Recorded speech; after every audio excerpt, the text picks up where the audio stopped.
In May 1996, Palace had known the agony of exclusion from the Premiership by virtue of a last-minute playoff final goal. Now, after a hard-fought league campaign, which had seen more than its share of ups and downs and a change of management as the Eagles entered the final straight, Palace had won through to the playoffs again. Victory over Swindon in the penultimate game of the season, assuring them of 6th place in the First Division. Wolves, in 3rd place, were favourites for promotion, but the Eagles had home advantage in the first leg. Jeff Thomas has many happy memories of Selhurst Park, but few better than the match-winning goal he scored here for Wolves in November after more than a year out of the game through injury. He was sweating over his place in today's team, but as always, injuries have played a part in shaping Mark McGee's lineup. No Goodman, no Emblin, no Froggatt, but Adrian Williams, Simon Osborne and Ewan Roberts are all fit. Andy Thompson has got the vote at left back.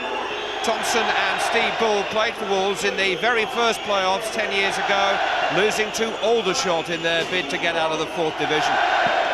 6 of today's Crystal Palace lineup were involved in last year's playoff final at Wembley, where Leicester's Steve Claridge broke their hearts. They've been beaten 6 times at Selhurst Park this season and haven't won against any of the other promotion contenders here. Neil Barry is the man in charge today.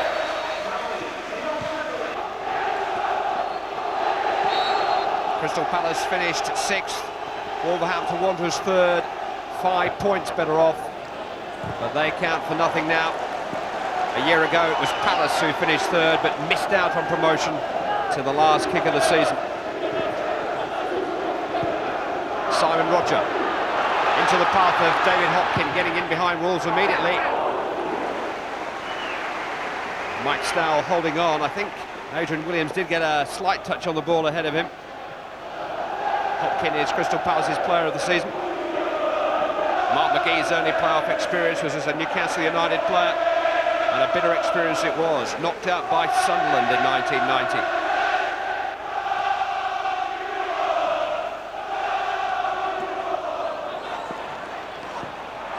Osborne finding Ferguson, who was bundled over by Hopkin.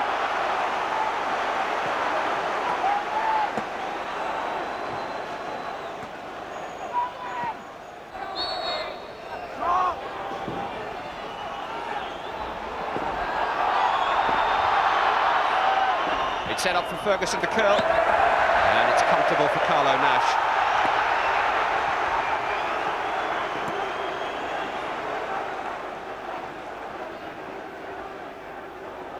David Hopkin. This is Dean Gordon.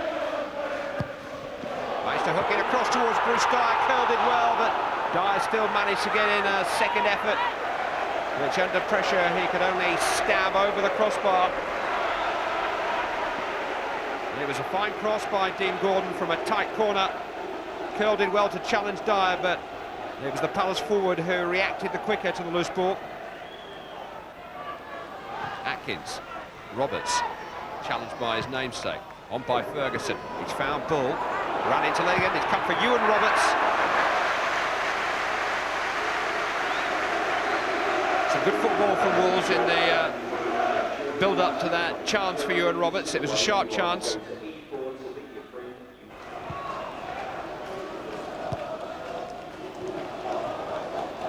Shipley hooking it on. Hopkin got there ahead of Atkins. This is David Hopkin. Ooh, he went for glory and Stowell had to make the save. The angle really was all against Hopkin. It was a beautifully controlled shot.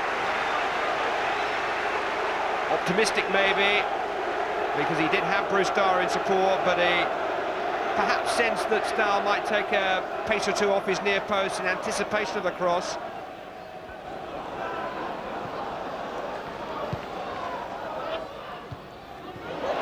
Thomas gave it away to Hopkin. This is Shipley. Dyer is waiting in the box, came off Atkins, this is Hopkins! And it is a throw-in. Mark Atkins couldn't control the ball, and David Hopkin had a very powerful shot, well blocked.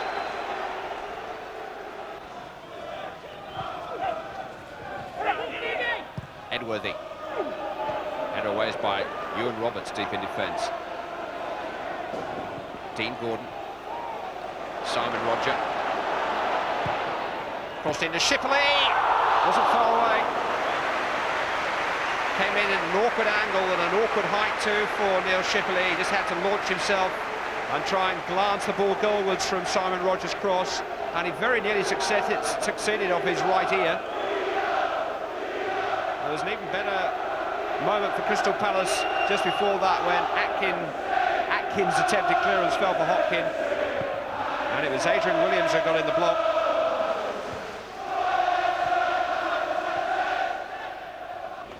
Steve Coppell's watched much of the first half from the director's box, now down at touchline level. Bull into the path of Ewan Roberts. Now Darren Ferguson inviting Jamie Smith to come forward down that right-hand side.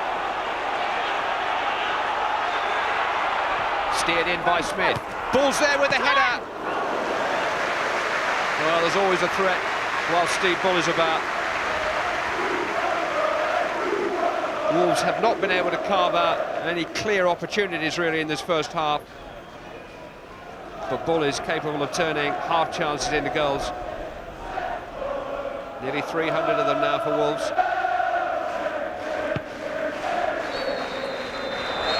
Been a half every bit as competitive and intense as you might have expected. David Hopkin forced the best save of the half from Mike Stowell, and also had another goal-bound effort well blocked by Adrian Williams. But a man who's been linked with several Premiership clubs in the last couple of months is still hoping to get there with Crystal Palace. It's 0-0 at the break. Despite losing out in last year's playoffs, Crystal Palace have still had a promotion and 2 relegations in the last 4 seasons. They don't tend to hang around in one division for too long. Wolves got this far 2 years ago, losing in extra time to Bolton. They haven't played in the top flight since 1984. Even their most experienced players haven't tasted Premier Division football in Wolverhampton Wanderers colours. The rain has eased, much to Mark McGee's delight, although the delight rarely shows. Gordon has found Davis. Here's Hopkin, now Housen, Roger.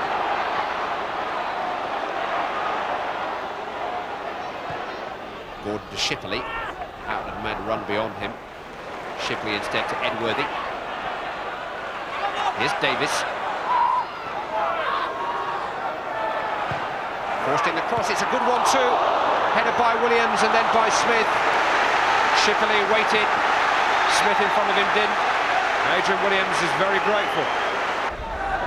It was a good cross by Gareth Davis, and Adrian Williams just tried to get something on it, and then for a moment it looked as if Neil Shipley would score, but Jamie Smith leapt in front of him. Ferguson's path a little risky, but it found a way through to Smith, and now Osborne out to Bull. Oh, he's managed to outfox Linnigan here. Bull with Roberts waiting in the middle.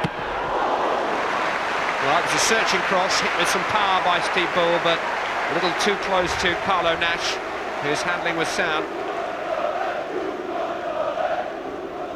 But he knocked the ball, I think, against the shins of Andy Linnigan there to steal away from him. Couldn't curl it back away from the keeper. Bruce Dyer now. Here's Mark Edworthy. Cross is deflected off Andy Thompson of Crystal Palace. Will have a corner.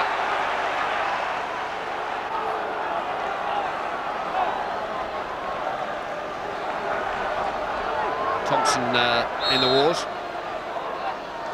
Out with the corner. Shipley's there!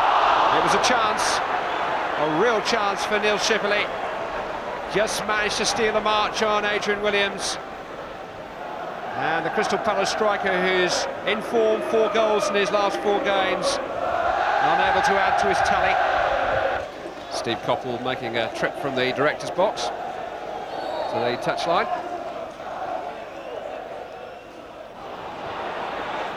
Kell to Osborne. Now Ferguson into Bull. Dug out a shot, and although it was close to Carlo Nash, the Crystal Palace keeper just had to adjust at the last moment.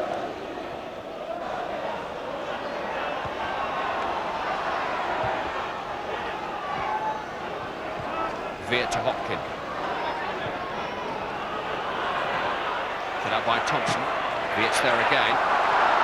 It'll run for Edworthy. And cut out by Curl at the expense of Crystal Palace corner. Approaching the midpoint now in the second half of this first leg. Simon Roger will trot out to swing the ball in with his left foot. Gareth Davis is forward on the near post. Andy Linnigan, the other tall central defender, is in the Wolves penalty area too.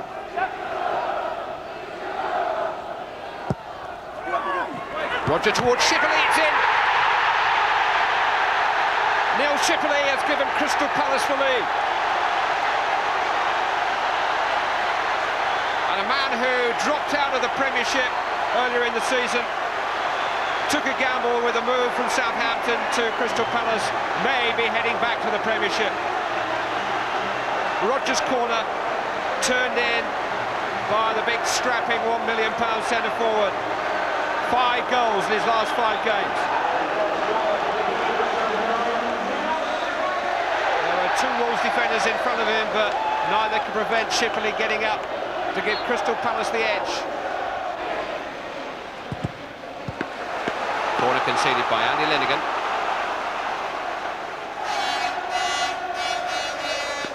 Plenty for Mark McGee to chew on now.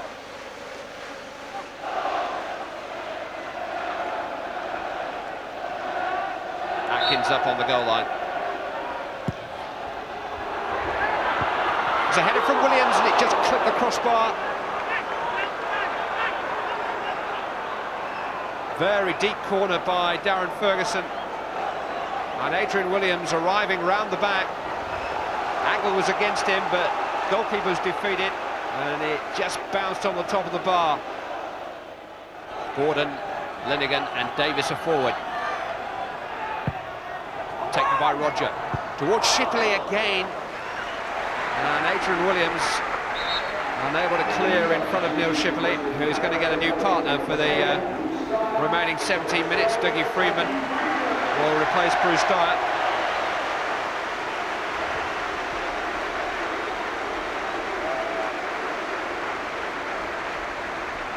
Freedman, who was sent off last week against Port Vale in an incident which would cost him his place in the playoff final if Palace were to reach it.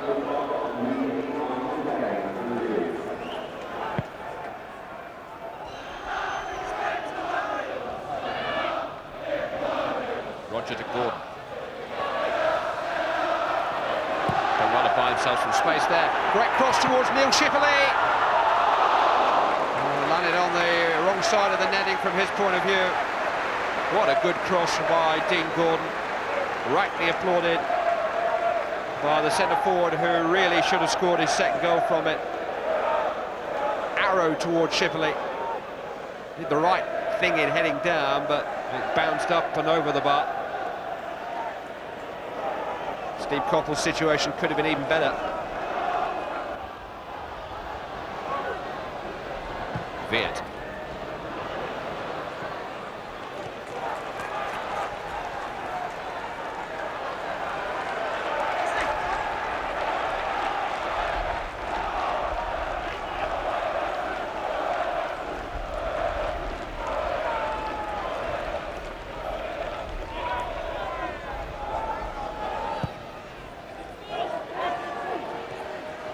It's fallen for Freeman off curl. Freeman shot, it's brilliant!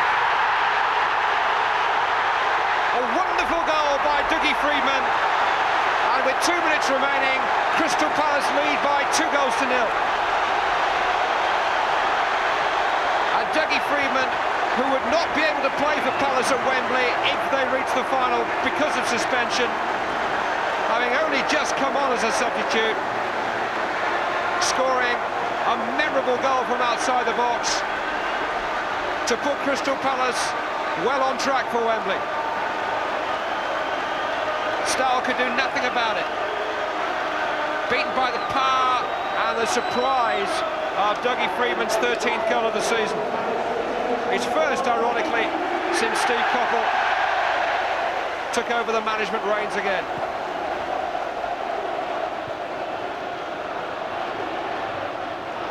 Linnigan's header is loose. Roberts with the shot. Might still come for Jamie Smith. He's pulled one back.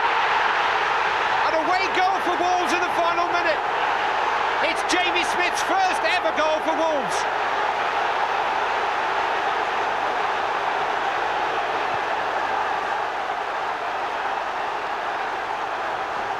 A fearful error by Andy Linnigan let him in. And 22-year-old Jamie Smith has more than corrected the goal by Dougie Freedman a moment or so ago, because that could count double for Wolves. It's 2-1.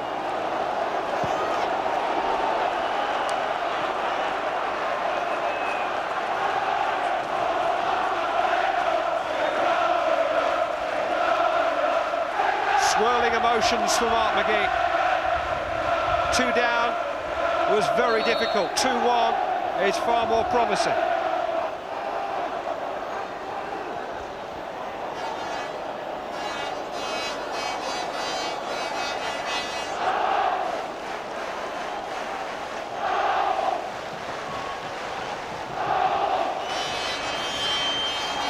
Crystal Palace free kick.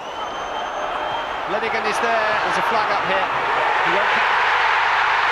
Referee. Now, Crystal Palace celebrate, and the goal stands. And the Wolves players have come to the linesman on the near side. And play just stopped there for a moment. What an extraordinary finale. Dougie Freedman again. But play seemed to stop here for a moment as Linnigan headed it onto Freeman, who does look offside. He scored his second of the game. Crystal Palace lead 3-1. And this match has just exploded into life in the final seconds of the first leg. And Freedman, the substitute, has now scored a brace of goals, which could mean so much to Palace's future. The referee blows the final whistle. Extraordinary finale. Freedman, the central figure. 3 goals in the last 3 minutes. Wolverhampton Wanderers have the consolation of an away goal to take back to Molineux on Wednesday, where their home record is, to say the least, patchy this season. But Crystal Palace, thanks to Dougie Freedman and the remarkable events of the closing moments, are in the box seat in this playoff semi-final. They lead by 3-1. A 3-1 might seem a huge advantage to take to the second leg, but the away goals rule meant that a 2-0 home win could be enough to take Wolves to Wembley. Throw in now then. What might Wolves do with this? That's Williams. And pointing towards the left wing, Jeff Thomas, acres of space out there. Now, can he make something of this? Through pass, Mark Atkin. Oh, and that's beautifully put away. Excellent timing by Atkin. Tremendous blow for Wolves, and of course a setback for Palace. Well, he's delighted. Palace won't be. Here's another look at it. There's the through pass. Turn, and it's that left foot shot. That's the one that counts. Many players, of course, not at home with the left foot, might have struggled, and a little embarrassing there, the late challenge. Split the goalkeeper. There it is. The goalkeeper won't be happy with that either. So, Wolves in business. Or so it seems. There's that. Oh, and that's a giveaway. Just a quick stab. And this is David Hopkin. And another left footer, beautifully put away. All the confidence in the world. All the confidence in the world. That familiar toothy grin, and he's entitled to it. Well taken goal there by Hopkin. All on the strength of a ball briefly given away in midfield and utilised with just a stab of that right foot, which I'm sure wasn't intentional. Hopkin pinches the ball well enough and doesn't wait, doesn't put himself at risk to a challenge there. And there it is. Beautifully done.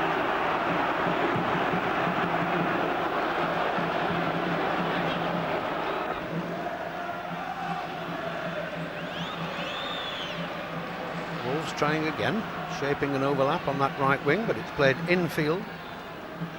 That's Goodman. He's under pressure by Gordon, to say the least, under pressure. And what might have been a corner kick becomes a free kick.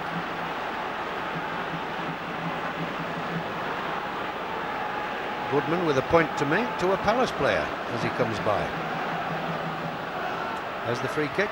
Clean header by Eddie Williams, and just in by the post. Terrific blow there, and a Palace player briefly irritated by the fact of that, but it looked a clean header to me. Williams, his first goal for Wolves.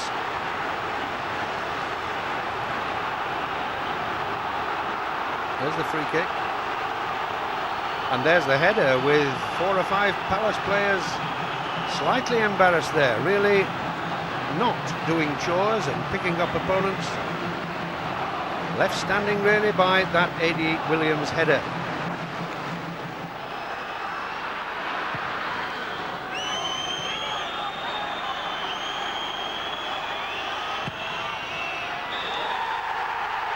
And that's the whistle. Palace are back at Wembley for a playoff final for the second successive year. Steve Coppell there, the man who left, soldiered briefly at Manchester City, then went back to Palace, and here he is looking at another playoff final. Well, let's see if Palace can do that bit better than they did 12 months ago. May 26th, the final. There's Hopkin. Palace obviously well pleased, and quite rightly. It's not easy to reproduce 12 months on when you've been that close and failed. But Palace are back. Playoff final and prospects of life in the Premiership. Nothing of the kind for these fellas. Wolves supporters, big hopes across the season. Oddly enough, Wolves have been a better proposition away mostly than at home. But it's Palace who go on for a chance of playing at the top.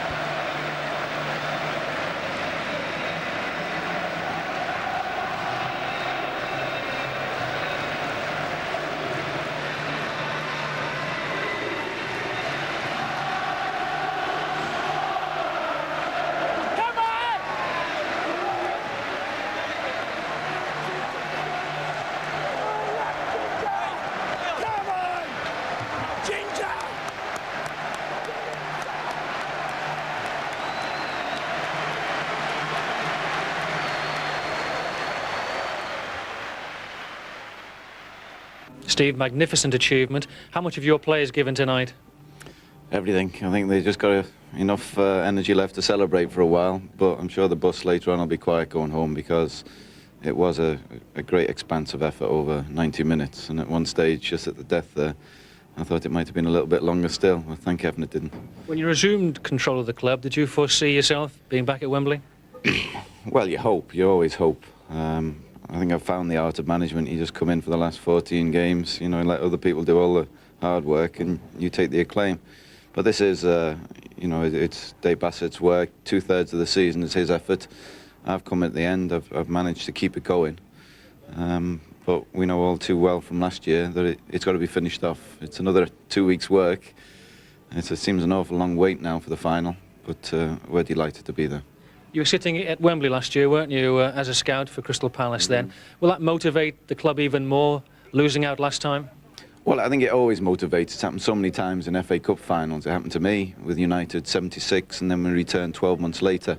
It's a different thing, but it is a similar, it is a cup final to us. The players have felt the pain of defeat. I'm sure they don't want to go through that again. You can't guarantee it, but they'll be focused, they'll be concentrated. As from tomorrow morning, I think we'll give them tonight just to celebrate, but from tomorrow morning, they'll be looking forward to the game in a couple of weeks' time. And so 30,000 Palace fans descended on Wembley for the second year running.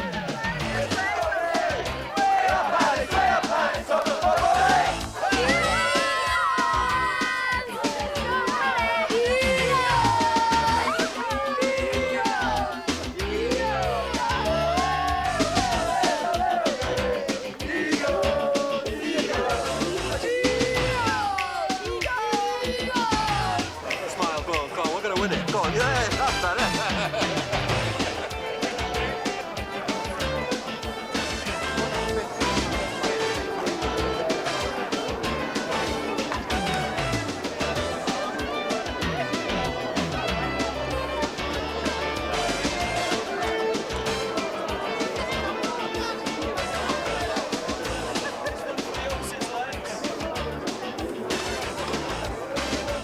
Hopes and morale before the game were high.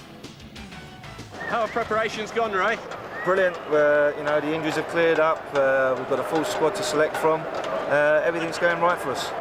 It gets better every time. Twice in 2 years is a tremendous achievement, and we're looking forward to it today. As you can see, the crowd's filling up now. The ground is going to be tremendous. Confident. I think that would be the best word to put it down as.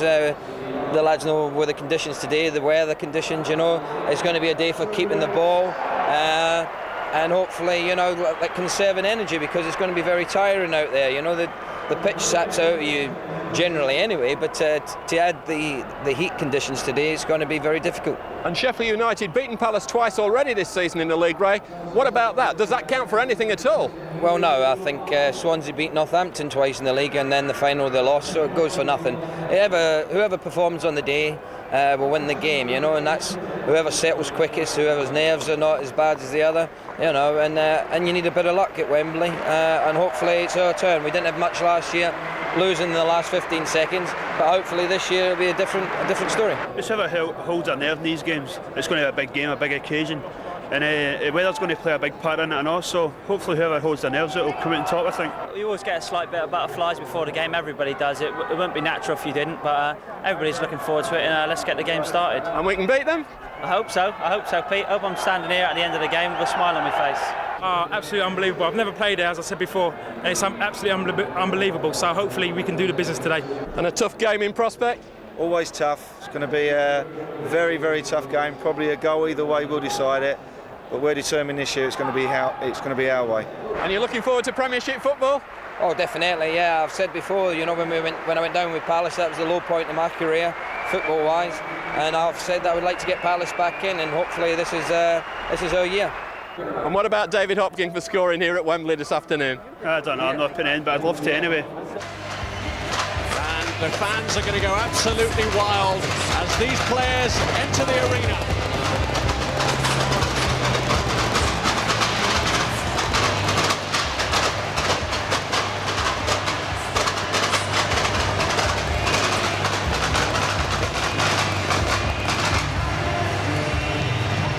Well, the players have left the relative tranquility of the tunnel for a storming atmosphere inside the stadium. Balloons have been led off into the sunny sky, and the stadium filled with smoke from the fireworks that greeted the arrival of the two teams.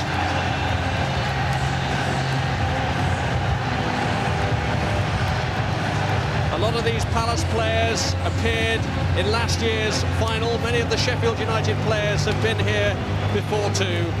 But there really is so much at stake in this game that they have to somehow try and cocoon themselves within their own minds, away from the sense of occasion, and focus most sincerely on the game itself.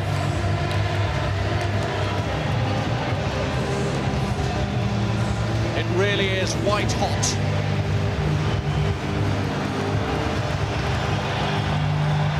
The stadium is packed to bursting point.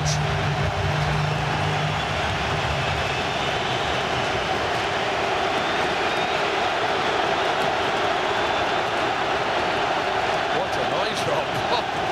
I think Dave Bassett was right earlier when he was saying that this is more important than the cup final when you think of the financial implications later on.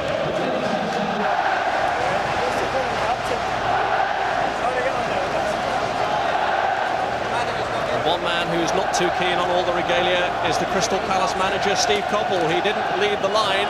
He's only making his entrance now. Yeah, nice to see Stevie Coppell smiling again. He didn't look happy at Main Road. I think he feels very, very comfortable back in South London. And today in North London, will he be smiling even more?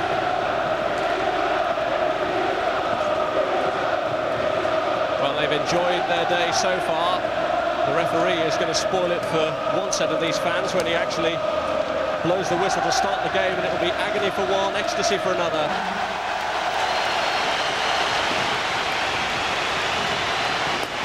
Wembley has its best bib and tucker on for this very special day.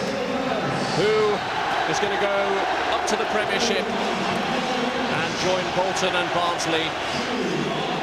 Well, for this big match, Dougie Freedman, two-goal hero of the semi-final first leg against Wolves, was ruled out through suspension after his sending off in the last league match of the season against Port Vale. But that apart, Steve Coppell had a full squad to select from. He's kept the side that did enough in the second leg at Wolves to get to Wembley, so still no Ray Houghton in a starting 11 that features 6 players who figured in last season's final.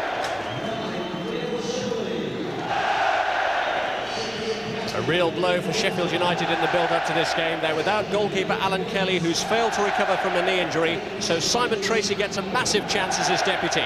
Chris Short is out with an ankle injury, Nick Henry suspended, and Lee Sanford is on the bench, so Roger Nielsen, Don Hutchison and the veteran Nigel Spackman return. It's a match that Simon Tracy can only dream of being able to take part in. He almost joined Crystal Palace last summer, and yet he ends this season playing against them at Wembley. And playing against a man regarded by many as a potential match winner. David Hopkin was the man whose goal ensured that Crystal Palace took their place here. He says that if they reach the Premiership, he would be prepared to stay at Selhurst Park. But if Palace fail today, there are known to be plenty of clubs interested in taking him on, and Leeds are believed to be at the head of the queue.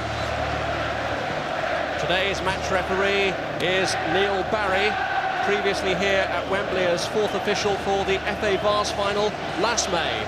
And that was a match in which the Crystal Palace goalkeeper Carlo Nash played a part, because Nash was here playing for Clitheroe on a day when they lost by 3-0 against Brigg Town.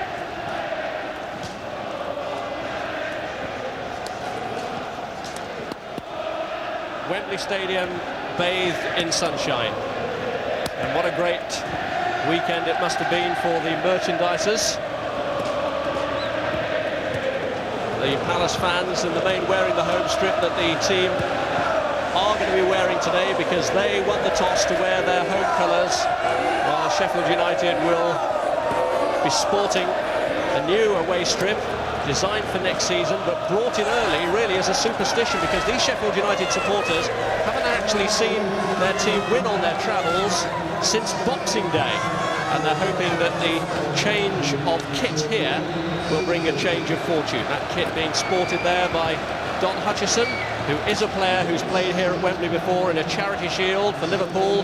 That was the occasion in which Eric Cantona possibly had his finest moment at Wembley, scoring a hat-trick for Leeds just before he left them for Manchester United. Some don't need any kit at all, do they? They're prepared to come here and just get a tan. Yeah, it's a glorious day, and I just feel, is it going to be a slowish game, because it really is warm down in that pitch with such a huge crowd in here at Wembley Stadium. The players, last 20 minutes of this match, they'll be feeling it, and this could be a tight affair. It could go all the way to extra time and perhaps even penalties.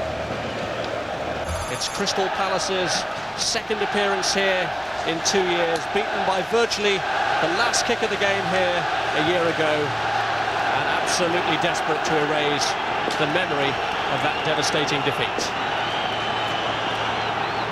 David Hopkin and Simon Roger over the ball as Palace prepare to get the game underway. The 11th year of the playoffs, they continue to attract great interest. And this really is anyone's game. Andy Roberts for Crystal Palace. Immediately they're looking to hit Neil Shipley.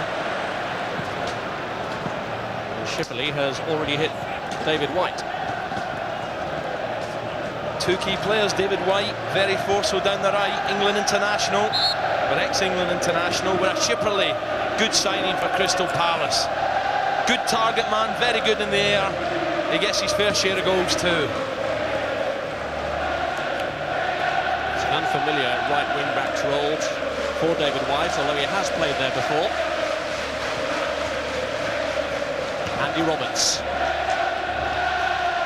Clearance was by Tyler. David Tuttle. Tyler is there. Clearance by Roger Nielsen. I think he's going to be a key player for Sheffield United, Don Hutchins. Sometimes Howard Kendall tends to say, go on then, Don, have a free roll, work your magic, good skills, good in possession on the ball. It's can Sheffield get the ball to his feet enough? Tyler. Here's Bruce Dyer. Dyer just caught by Dane Whitehouse. And a free kick that really is as good as a corner at this early stage of the proceedings. Yeah, I'm looking forward to him playing well today, Dyer. Thought he was a bit disappointed against the Wolves in the semi-final, but has got exceptional talent.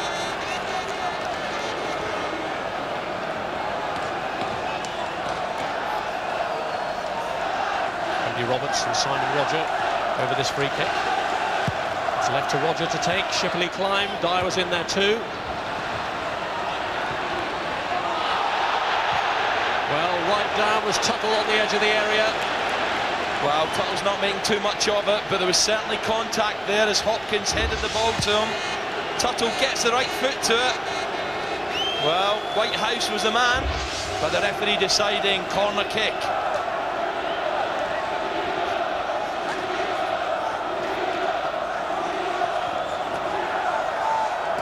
Now it is a corner taken by Roberts. Linnigan was just making his move when Nielsen stuck his head in the way.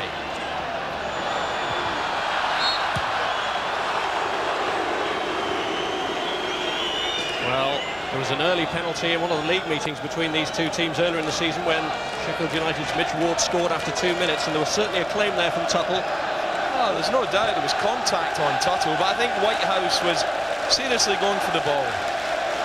But what a huge blow that would have been for Sheffield United. Tuttle gets a right foot in it. There's the contact, but look, the referee's in a perfect place, having none of it. Let's get a word from our touchline reporter, George Gavin. Rob, it may have appeared a nice touch by Steve Coppell to let Ray Lewington lead the team out at Crystal Palace, but actually it was a mistake. Steve Coppell was about to lead the team out. He was told Howard Kendall wouldn't be leading Sheffield United out, so he went back in the dressing room. So in effect, Steve Coppell has missed his big moment by accident. 1-0 Sheffield United. Howard Kendall up to his tricks. I'm sure Steve Coppell won't mind at all giving some of the limelight to a faithful assistant in Ray Lewington, who served ably as Dave Bassett's number 2 as well, and was here with the team last season. And I wouldn't worry Steve at all. This is what counts now when that whistle starts.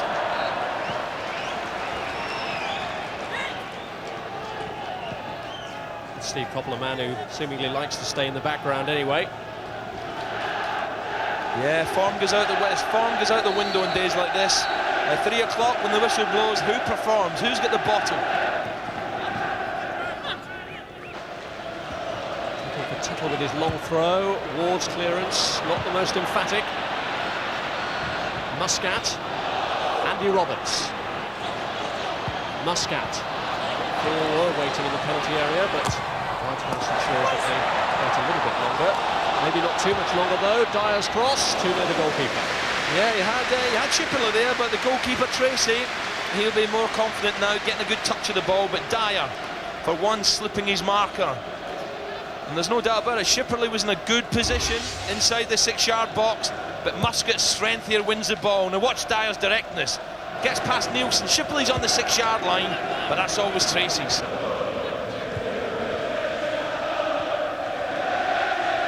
Here's Shipley.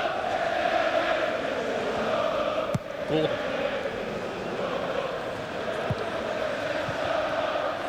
Holdsworth under pressure from Simon Roger. Although Holdsworth has gone down, clutching his knee. The throw-in given. Tell you what, he looks in agony as well.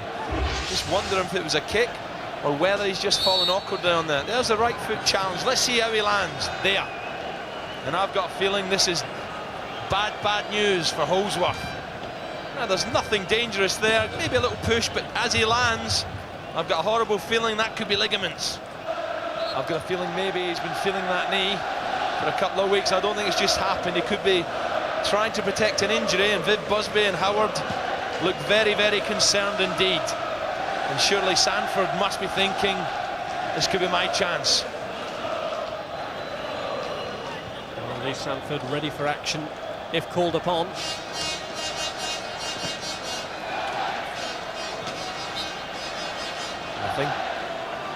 I think David Olsworth brothers, Dean's in the crowd. He'll be hoping his brother's fine.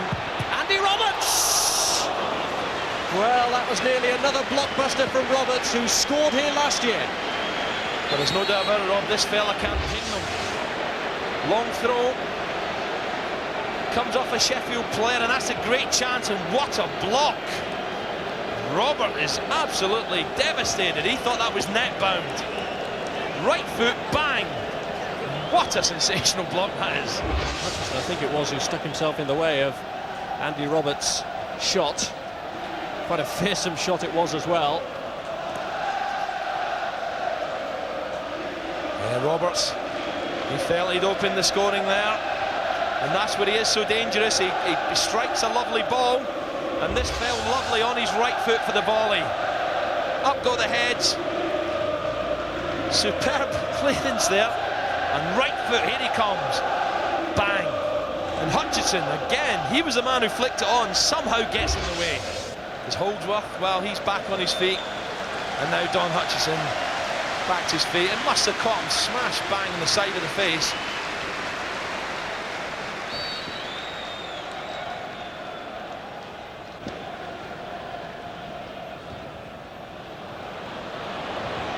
Roberts has steered that one through. Now can Hopkin, can he provide for Dyer? It's behind him, it's cleared by Tyler, but only back to Hopkin, and Palace have got more players in there now. David Hopkins had a couple of good chances to get quality balls in the box, and it hasn't really happened for him yet. Dyer makes a great run. He actually, good play from Roberts, so releases the Scot on the left-hand side. Look at Dyer firing towards the near post, and in the end Hopkins cut it back. Had a second chance to get it in, and now have to settle for a corner. They've made a late decision to call Cachuro back because they were worried about the danger of Gordon at the edge of the box, but it's Shipley's header! Well, that's the best chance, no doubt about it, Rob. Great chance. Neil Shipperl will be very, very angry with himself. Normally very, very strong in the air, and Sheffield United found wanting, and Shipperley only surely, as the ball's flighted over, has to keep that down. Free header, again Roberts with the ball, with the delivery. Beautiful. Up comes Shipperley, loses his marker, and he's only got to keep it low. Gareth Taylor is all set to come on for Sheffield United, and Peter Cachuro, who came into this match with a niggling hamstring injury, has clearly continued to suffer.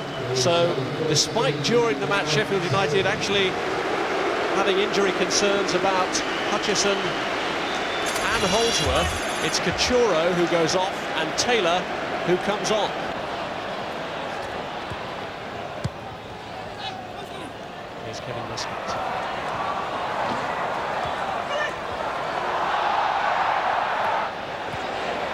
Roger. And Worthy back to Simon Roger. One of the survivors in the team from Steve Coppell's first spell in charge of Crystal Palace. This is Tuttle. And the ball through, it's Bruce Dyer! In slid Tyler to just put Dyer off his stride. Great challenge from Tyler, great challenge, last gasp. Got across, Dyer was just about to fire it into the far post. And that was a chance. Bruce Dyer, he loves to come up, first time layoff and then spins. He loves to use his pace and power. On that second occasion there, Roger was left looking at the ball as Dyer spun in behind him. Roger Nielsen. Yet another injury for Sheffield United, and this time Hutchison, who's already had treatment on that left arm when he blocked the earlier effort from Andy Roberts, has taken another nasty fall by the look of it. Yeah, you don't know how bad it is, do you? Is it fractured or is it just a sprain? Hutchison gets the flick and he thumps down with the left arm, whacks into this beautiful Wembley turf. Gets the flick on, but watch his left arm now go bang right into the turf. And look at the agony in his face.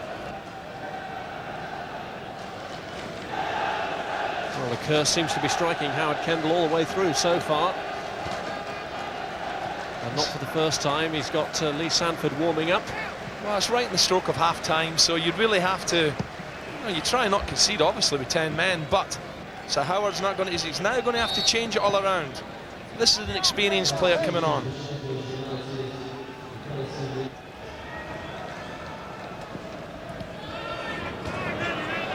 I think Palace have the best of this first half. No real clear-cut chances. And a half-time score of 0-0. Palace certainly have had the better of it. Andy Roberts went as close as anyone for them with that thunderous effort from the edge of the penalty area, blocked by Don Hutchison. That was the first time he was injured, and when he was injured for the second time, his part in the game was concluded. Palace's other good opportunity really fell to Neil Shipperley, who headed a corner over the top of the Sheffield United bar. Howard Kendall has made 2 substitutions already in the opening 45 minutes. He'll be hoping for more from his team in the second half. Crystal Palace 0, Sheffield United 0. Sheffield United kicking towards their own supporters at the tunnel end in this second half. And here's Stayne Whitehouse. Gareth Taylor, a player who used to be with Crystal Palace, but opportunities were limited for him when he played only 20 games for them. But Peter Cachorro sees his first visit to Wembley end prematurely. Yeah, it can be a glory place, but it can be a horrible place. And the goalkeeper hesitated, Carlo Nash, and Taylor there saw an opening. Well, I think there was a hesitation on both sides there. There's no doubt Nash hesitated. Taylor, if he had kept going, look, he's almost stopped there. Now he realises the goalkeeper's not coming, or he's coming late. And there's a little tangle here, which the ref lets go on. Andy Roberts. Palace looking to get straight back into their stride. They played some good stuff in the first half. Tuttle did well to find Shipperley. Holsworth forcing him away. This is Muscat. Bruce Dyer taking on Sanford and beating him. And right across the face of goal with no one close enough to profit. Here's Dean Gordon. Muscat in the box, it's blocked by Nielsen. But Bruce Dyer there must be really frustrated. Very, very positive run from Dyer. Looking for a tap-in, just looking to lay it into someone's feet. I think you'll find that Shipperley went very, very close to Dyer, near post. Hopkin pulled away, and no one went for the kill right in the centre of the goal. But that's what Dyer is good, showing great pace here. Now watch Shipperley go to the near post. Hopkin pulls away, and in the end, Dyer goes across the goal. Good strength from Dyer. Does he have a little look up? He does. Just looking for someone to go central. It beats the keeper. Oh.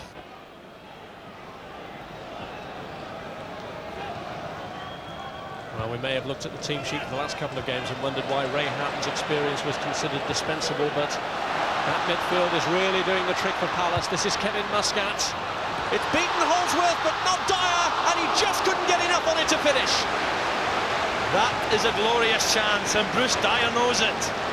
He had all the time in the world, takes it beautifully on his chest. Lovely flighted ball, but look at the time he has here to get the left foot volley away. And Tracy says thank you very much. A huge let-off for Sheffield United. Great ball. Now all you got to do is hit the back of the net. Hopkins boot too high there. But really a feather touch there from Bruce Dyer when it needed to be more leaden.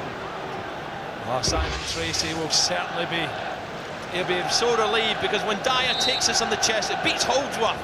It gives him, in fact, it falls beautifully through his left foot. He composes himself, doesn't make contact.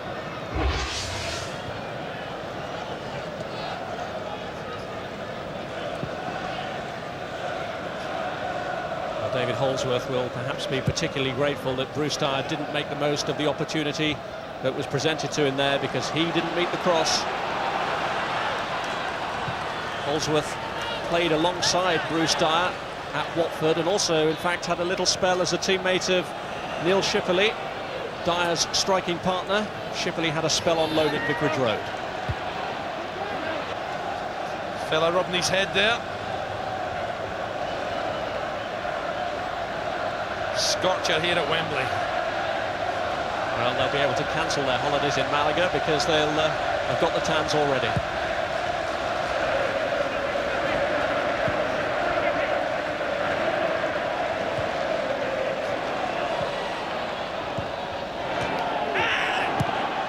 Spackman. Edworthy across to deal with Fjortoft, but he hasn't done so, he's missed it. Taylor's in the box. Good defending from David Tuttle. Wow, Tuttle spotted that so quick. Just when Taylor was trying to get his right foot on it. Fjortoft spots him superbly well. It's Edworthy who makes a mistake here. Fjortoft says, thank you very much. Looks up on the right foot, in comes Taylor, but well done, David Tuttle.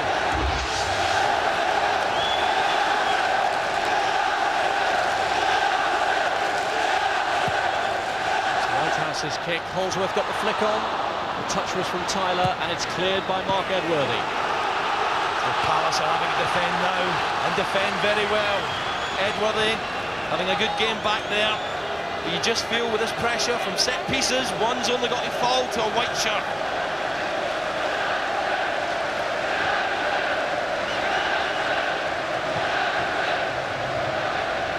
Taylor, Jan Fjortoft! The flag was up anyway, it wouldn't have counted. Well, Jan Fjortoft wasn't to know that. On his left foot, what a golden chance. And that's a combination which could still win Sheffield United this time. Good flick from Taylor, Fjortoft, half a yard offside, doesn't quite make the right contract. And Nash looks in despair and relief as it goes past the left-hand upright. Good flick this time from Taylor. Fjortoft on the left peg, just a yard wide. Well, they say the most important ingredient in the playoffs is to have luck on your side. And we wondered if it was against Sheffield United when, having made one change, they were forced to make another substitution before half-time. Lost Don Hutchison, who's on his way to hospital, possibly with a dislocated shoulder. But United have battled their way back into the game. Under pressure here, though, as Muscat wins the throw. Yeah, game's beginning to come alive now. Sheffield getting more adventurous, but Palace could sneak in behind them. An hour played in the intense heat at Wembley, and one or two players may now be starting to feel the heat.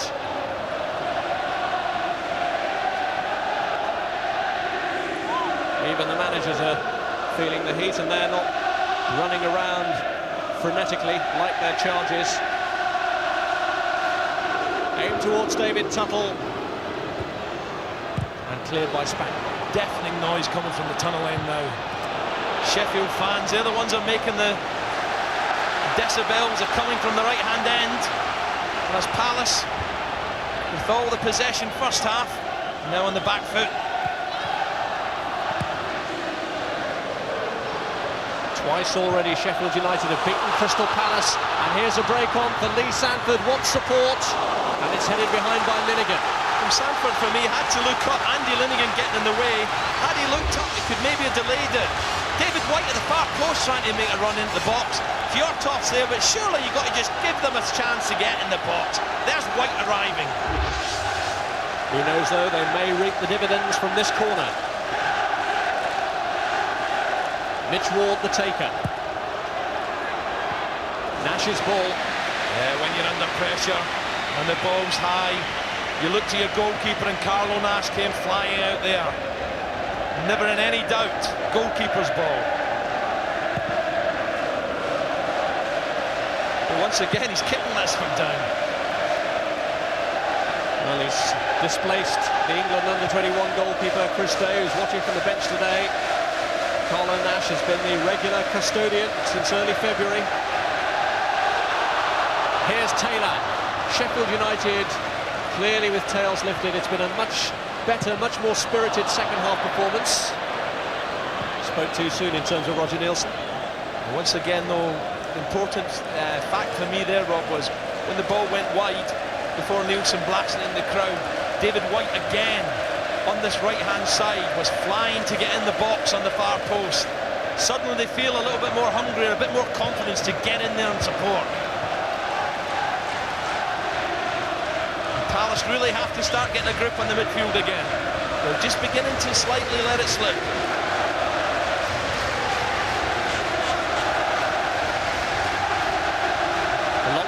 out towards Neil Shipley. Cleared by Tyler. Simon Roger. Dean Gordon.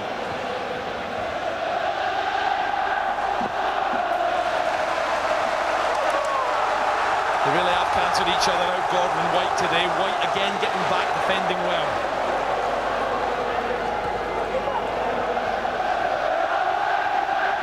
Here's Gordon.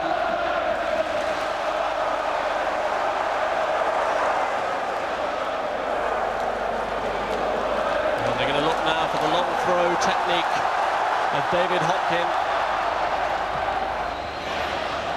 Given back to Hopkin by Dyer. It's Dyer's touch. And cleared by Nielsen.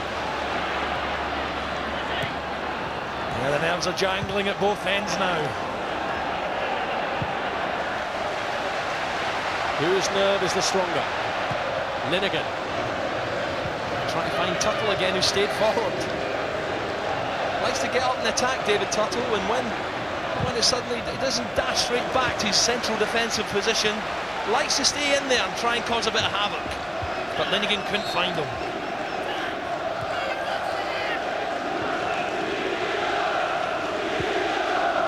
Both teams have been playing with a lot more adventure in this second half. Crucial to win the playoffs any year, but it's regarded by everyone in the First Division as a very important year in which to get out, because the First Division is going to be so strong next year with well-resourced teams like Middlesbrough and Sunderland and Nottingham Forest joining the fray. Yes, a huge opportunity for either of these teams. Who's going to take it?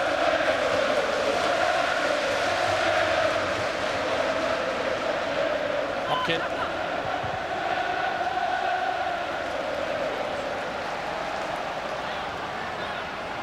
Will Jan Fjortoft be left behind in this division to play against his former club Middlesbrough next season, or is he set for higher things? Sanford wants to find him at the moment and has. Here's Ward. This time it's Taylor on the right-hand side. Asking a lot of him though. Taylor looking at Ward there as if to say, give us a chance. But Ward's having a better second half. And if he can get the supply to Taylor and Jan Fjortoft, especially around that box, he might get some reward.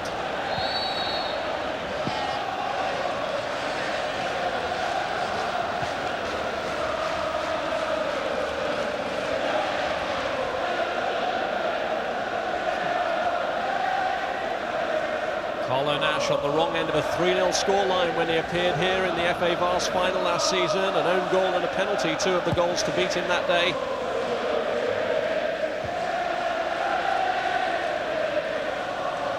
I just wonder as the game goes on, Rob, is it going to be the strength and power of United in this very warm afternoon that's going to prevail?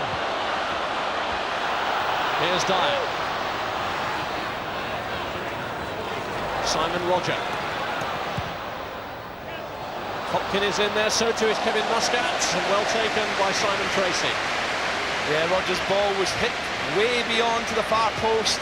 Tracy had a real good look at it, and he had to be good because Muscat was there lurking.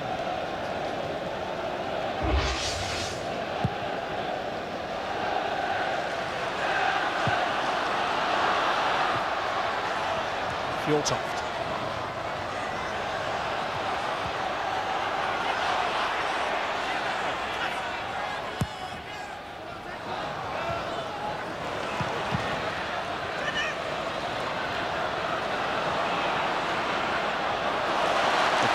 Sanford. The touch was from Fjortoft.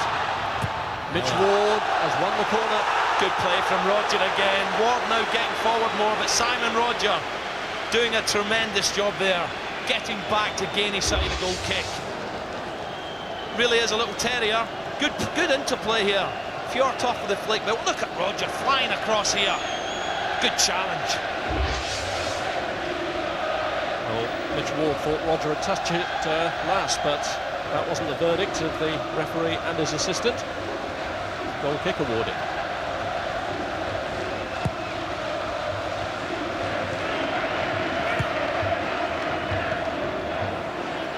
Shipley on the ball, he has been rather quiet. Great chance with that header he missed first half. Is he to play a big part? Good piercing ball from Roberts to Dyer. Gordon has gone into the box with Hopkin and Shipley. Roger looking to find them. I'm afraid the referee's got it wrong that time. Fjortoft and Tuttle have been battling away against each other all day. I surely thought, Fjortoft can't believe it, he's getting booked. And I just felt Tuttle was absolutely tugging away at the back of his shirt. And he wants to be careful now. It's horrible when you get booked for. Here's Dyer. Good challenge from Nielsen, and then he was hauled to the ground quite clearly. Yeah, tempers are beginning to boil, there's no doubt about it. The temperature here, above 90 degrees. Nielsen again, sticking to Dyer. And look at Dyer. Hauls him to the ground, and maybe a bit fortunate not to see a yellow card.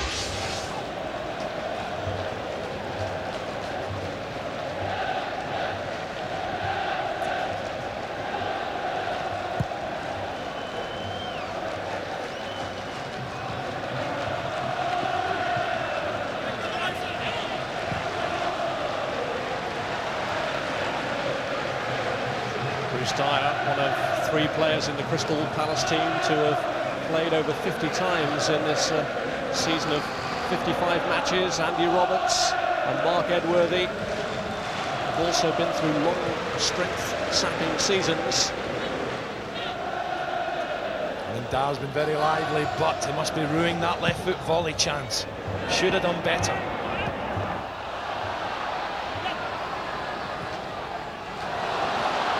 Fjortoft, nutmeg Linnigan. Gordon, not to be fooled, right on the edge of the box. Well, Gordon's devastated. He felt that was a fair challenge.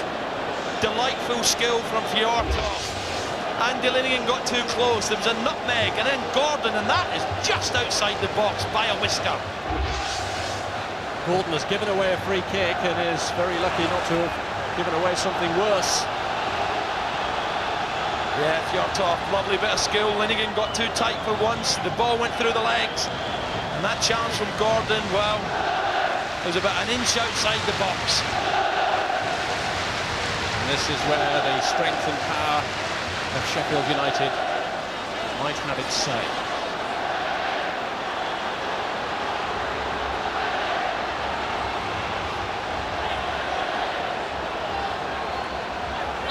Whitehouse and Ward over it. It's taken by Ward, and Taylor's knocked it back across, and Gordon taking no chances. Well, Nash came for it. He missed it. It was really deep to the far post.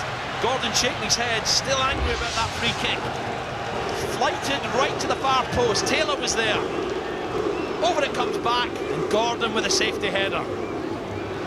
Right on the edge of the box. There's the challenge, and rightly so he got the ball. It's Ward's corner. Tyler knocking it back out to Lee Sanford. Here's Mitch Ward again.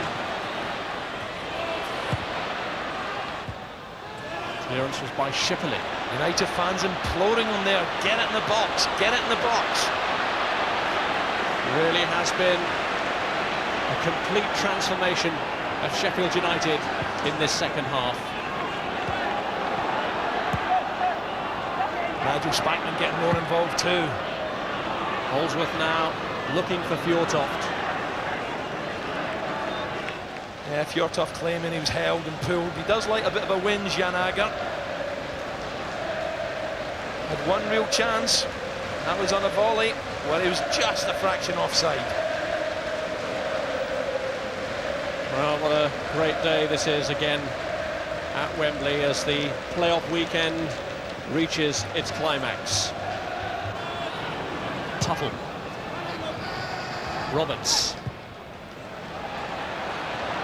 Roberts really snapping away at Dane Whitehouse. Wow, Howard Kendall must be delighted, but Stevie Coppell at the moment must be feeling all the impetus they had first half possession, controlling midfield. At the moment they're having to defend now. It's more a battle for his side. Steve Coppell is still caretaker manager. No decision about his permanent future will be taken until this playoff matches out of the way, but it is expected that he'll be offered the job on a full-time basis. Absolute glorious day here. Sun belting down, and these players must be beginning to feel it as we get to the final part of the second half. Nielsen with the throw-in. So often these games have been decided on late drama, and we're getting to that stage of the game. And once again, Taylor causing all sorts of problems. Edworthy getting the ball clear for yet another corner for Sheffield United. 9 against 5 in terms of corners, and up come the big guns again. And Ward's corner, and Nash wasn't certain about that. It was a lengthy punch. And hesitation there again between Nash and Edworthy. They really weren't sure, and Fjortoft was in the middle of them, looking to cause a disturbance. Yeah, I think Palace pushed up for the offside, but when the ball bounced, Nash had to be very quick indeed. Dyer. And back to it. Roger. Bruce Dyer. 4 waiting in a line in front of goal, and knocked behind by Sanford. Great ball from Dyer. Sanford comes to the Blades' rescue, but Dyer this time getting it on his left foot. Where's Shipperley saying, where are you, my strike partner? Right across the face of the goal. Great ball.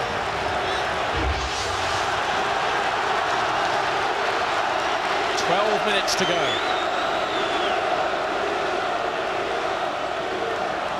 The nerves jangling in that Sheffield United defence as Rodgers' corner floats in. Shipperley! Shipperley so dangerous in the air. First half, great chance with a header. This one not as easy. Roger flights it over, left-footed. All the big boys for Sheffield are in there, but look at Shipperley flashing across and just getting a deft touch on it.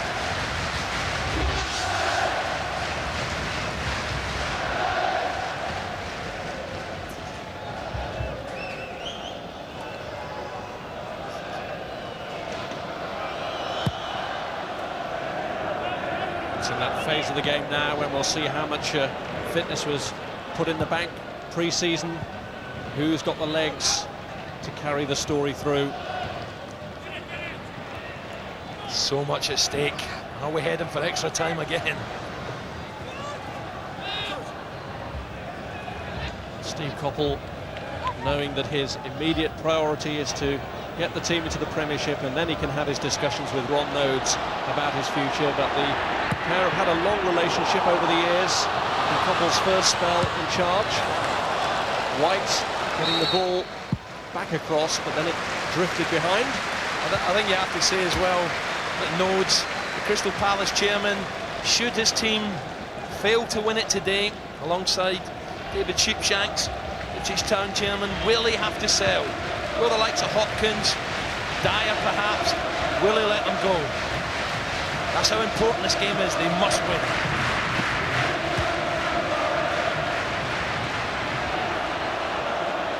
I reckon that last year's defeat cost them £5 million, and no doubt the increasing costs in the 12 months since will mean that the figure is greater this time around. Edworthy, here's Hopkin. Sheffield United, you have to say, Rob, second half, they've worked very, very hard in closing Crystal Palace, especially in the midfield down. They're looking more solid. It's given this fella Nielsen a chance to get forward a little bit more.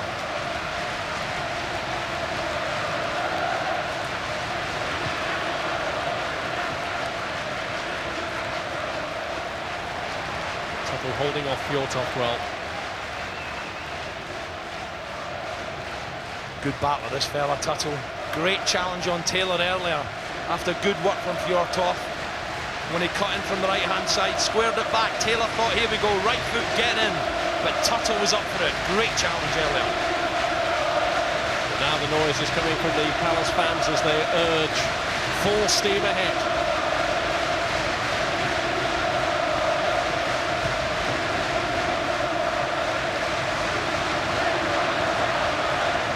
Neil Shipley. Too long for Dyer.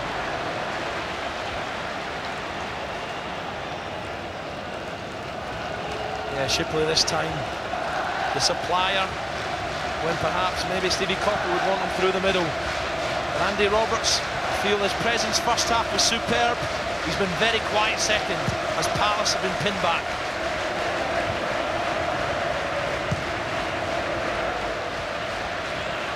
Gareth Taylor, in with his hand.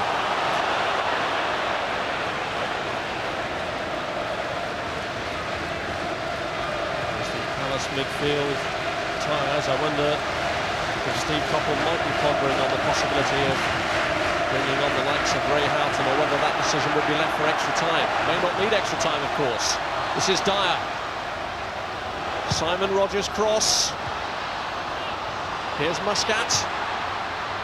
Gordon climbing. Bruce Dyer going for the spectacular, and into the side netting. Yeah, good effort from Dyer. Dale Gordon somehow worked his way into the box. Good early ball. Dyer decides, yes, I'm going to try my luck after Gordon flicked it on. And that's not a bad effort. Acrobatics, lovely for Wembley, just going the wrong side of the right hand upright. One of those efforts that pillow into the net and make fans in certain parts of the ground think that it's a goal. Crescendo of noise now at Wembley inside the last 10 minutes. Who's going to nick it?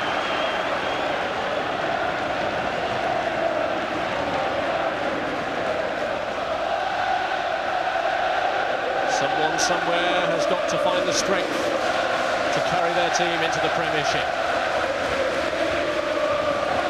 Manful responsibilities for all 22 players out there. Holdsworth's free kick, flick from Tyler, just away from Taylor, and cleared by Muscat.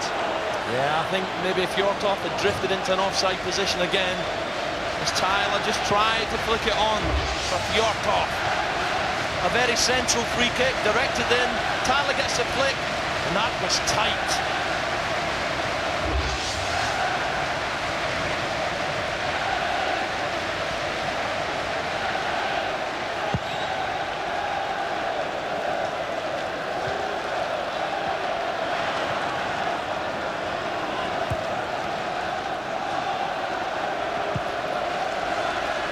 Nielsen, Taylor,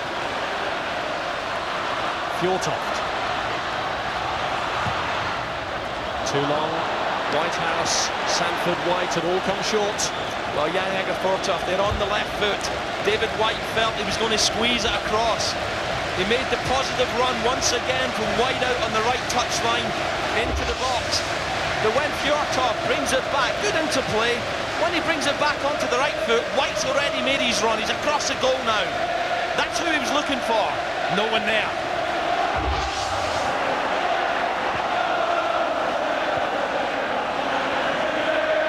Roger. The longer it goes on like this, the greater the tension increases for the players. The more aware they are of making that one mistake that would be fatal to their side's hopes of reaching the top flight. Dyer's layoff, Kevin Muscat. Nielsen just got a toe to the ball. And here's David Tuttle, he's really been adventurous this afternoon. Shipley looking to get in front of his man, but Tyler blocks him off. Tyler's been a Goliath back there. Superb game, the big centre-half. Dyer. Bearing down on Nielsen, Hopkin!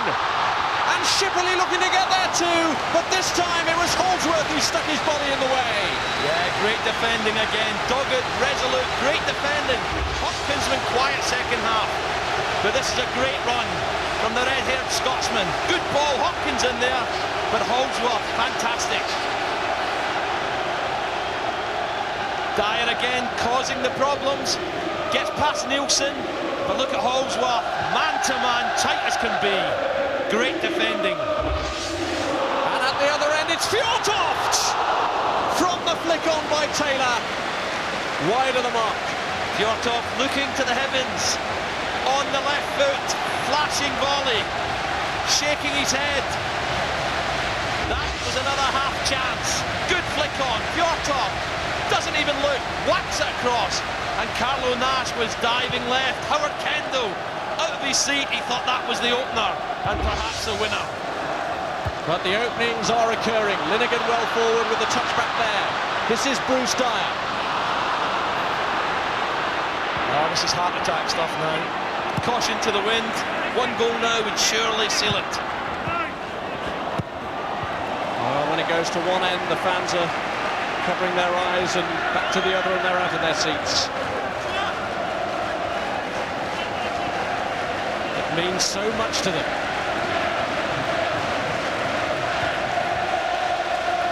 A real white-knuckle ride for the last 3 minutes.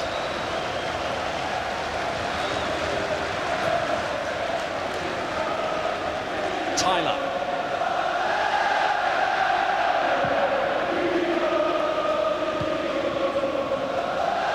Gordon.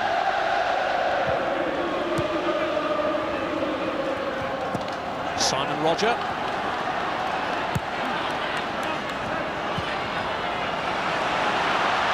Edworthy.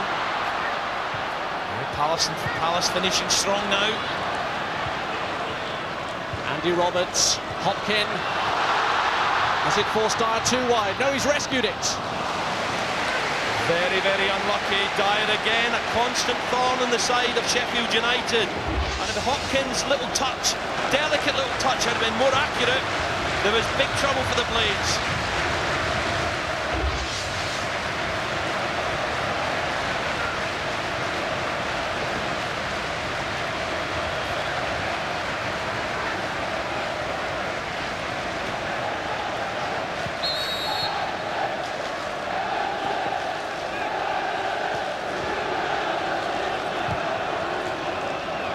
Holsworth.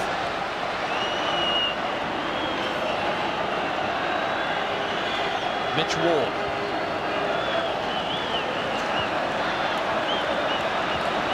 Yeah, both sides now very pensive, no mistakes. You make that mistake now at the back, you're finished. It looks like extra time. Almost looks as though Sheffield United have accepted that. That's a risky one. Simon Tracy gets there though ahead of David Hopkin, but it does force him to concede the throw. Yeah, it was a little bit lazy back pass. That's why Tyler's shaking his head. And that's the type of the mistakes we're talking about. You can't afford them. Who has the strength, physical and mental, to take them through? Linnigan. Holsworth. Gordon. Dean Gordon. Deflected off Carl Tyler and goes for another corner. Yeah, Dean Gordon on his right foot this time, not the left. Just cannons off Tyler. And now this is a worrying time for Howard Kendall, Sheffield United. The Palace fans away to our left, out of their seats. Can they win it? And the corner taken, and Simon Roger floats it in, and it's cleared by Tyler again. David Hopkin looking to curl one. Absolutely amazing! Half a minute to go, and Crystal Palace have done to Sheffield United what Leicester did to them a year ago. Would you believe it? What a finish from the Scotsman. Realising time is ticking, what a finish with the right foot. Tracy, no chance whatsoever. He'll never hit a ball as sweeter as that. Top corner, right out the top draw. Hopkins surely has won the match for Crystal Palace. Premiership, here they come. Fantastic. Tracy, no chance whatsoever. Look at that, perfection. Couple on his feet, punches in the air, and Dave Hopkins, the Players' Player of the Year, surely's won the game for Crystal Palace.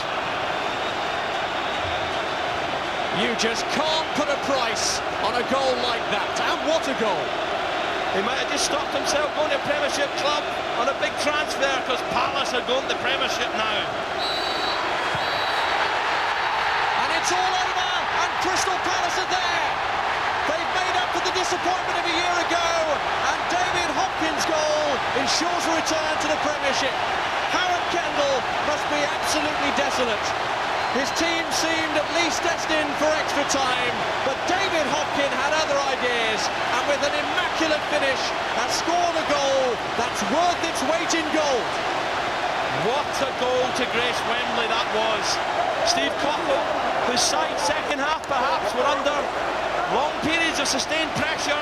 You have to feel for Howard, Kendall and his men, but look at the delight on Hopkins' face. What a goal. Right foot.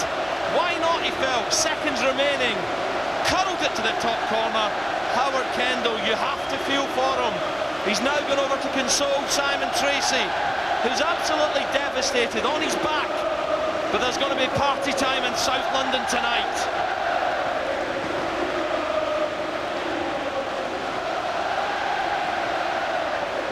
Well, David Hopkins celebrates a quite spectacular goal. But Simon Tracy, who could do nothing about it, was lying on the ground for a good few minutes after, and Howard Kendall, his manager, really has an awesome task in trying to lift the spirits of his team. It's going to take them a long, long time to get over this. His defenders were heroes today as well, especially second half. Superb.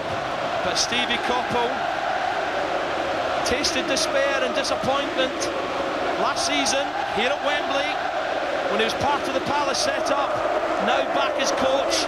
Wow, what can you say? This man's going to be a proud and happy man when he joins the Scotland squad. He will not score a better goal as far as I'm concerned.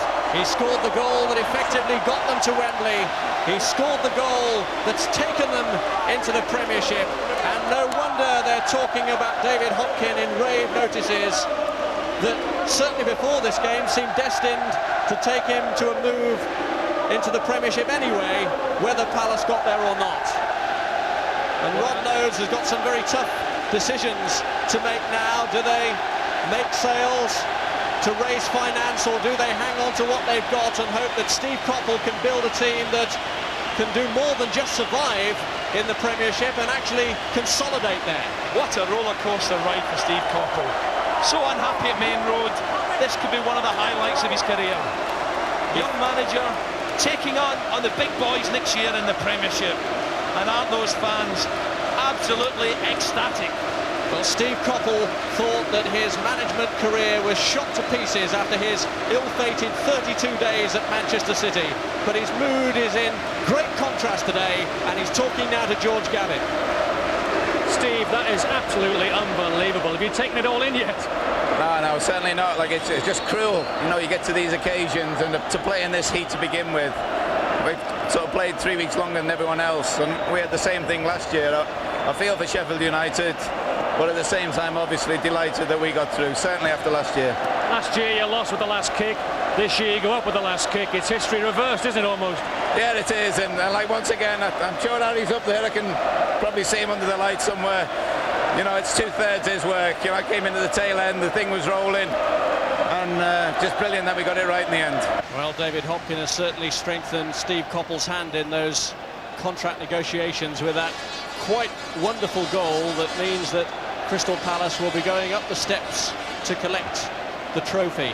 It's nice for them to be able to go up there and have a reward to show to their fans at the end of the day, but really they'll be thinking of the trips to the likes of Old Trafford and St James's Park and Anfield next season, and David Hopkin is the man who's earned them that right. No wonder they're saying he should be back in the Scottish squad soon. Along the line for all the congratulations, and David Hopkin, the man who got them there, celebrates Palace's return to the Premiership. Yeah, the two Scots together, little Ray Houghton, he must be delighted. Played no part, but he's got to be delighted for David Hopkin. What a goal. Nice that Ray Houghton, having not been able to take part in the Wembley final, should still be given a prominent part in the celebrations for all his work in getting Palace to this stage. But really the man of the day and the man of the match is the man who scored the only and deciding goal at such a stage in the game when Sheffield United couldn't recover. David Hopkin, man of the match. Yeah, you can't argue with that after that goal. There was so many battle-weary heroes out there this afternoon, but when you can conjure up a bit of magic in the dying seconds, you deserve it, pal.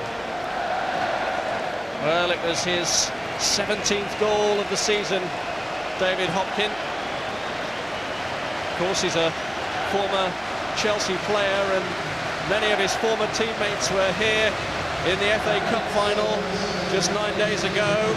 People like Dennis Wise, Steve Clarke, Frank Sinclair, Eddie Newton, Scott Minto. He played with them all, but he's been up those steps today to collect some silverware of his own. And David Hopkin now is with George. David, a fantastic finish. Where did you find that goal? I don't know, I just came out and I was going to pass it, and then I just took it on my left foot, and then I just looked up and I thought, oh, that shot. And I looked and it just ended up in the top corner. Magnificent. Some crucial goals for you this season, but that must be the best ever. Oh, definitely. Last minute at Wembley. I feel sorry for Sheffield United. I know how we felt last year after it. But all credit, you know, you got the fans and what the teams achieved this year, and we're delighted. Fans have been marvellous, haven't they, for you? Yeah, they've been brilliant. Even Sheffield United fans. I thought it was a great atmosphere, and they scored at last minute at Wembley. Is magnificent. Last year you lost with the last kick. This year you've gone up with the last kick. Amazing story. That's football for you.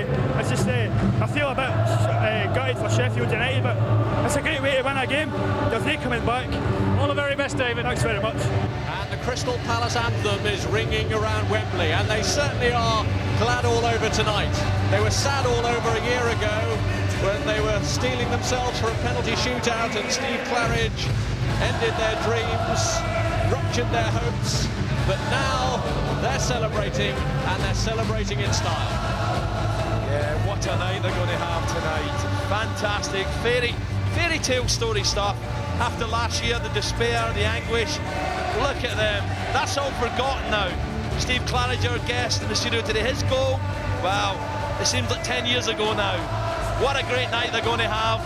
You always have to feel for the losing side, but that's what football's all about, winners and losers. And the Sheffield fans, as Dave Hopkins said, were magnificent today, cheering their side on. What a great season it's been. They're not feeling too happy at the moment. But really, fans like that have got to draw their inspiration from Crystal Palace, because they were in that position here a year ago, and they've come back here today as Wembley winners, and they've used the misery of last year to their advantage.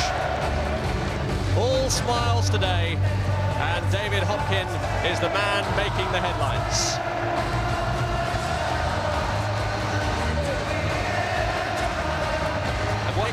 What a season he's had.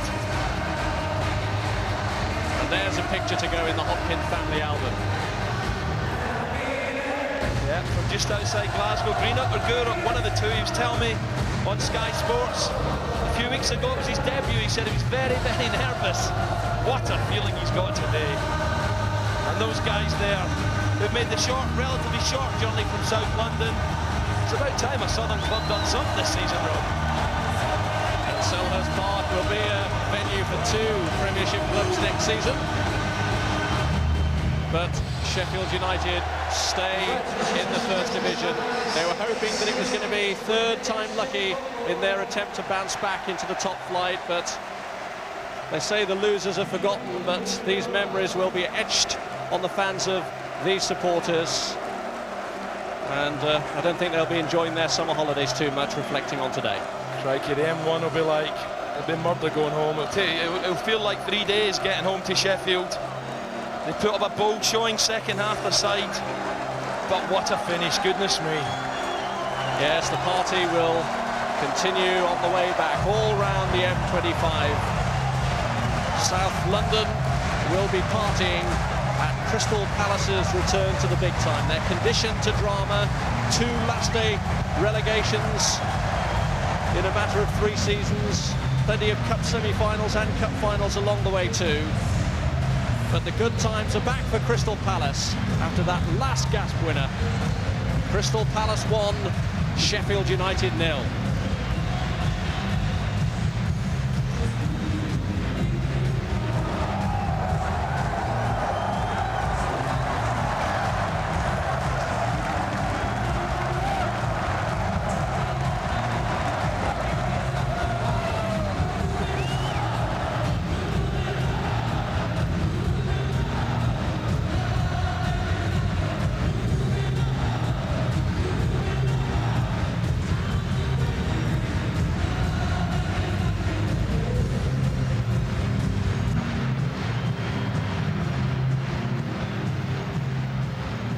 And so it was over. Palace were in the Premiership, and the celebrations could begin.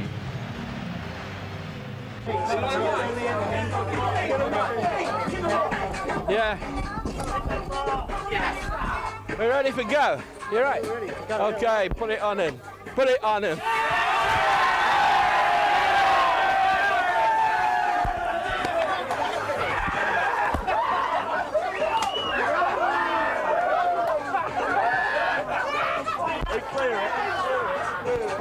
Go on, Carlo.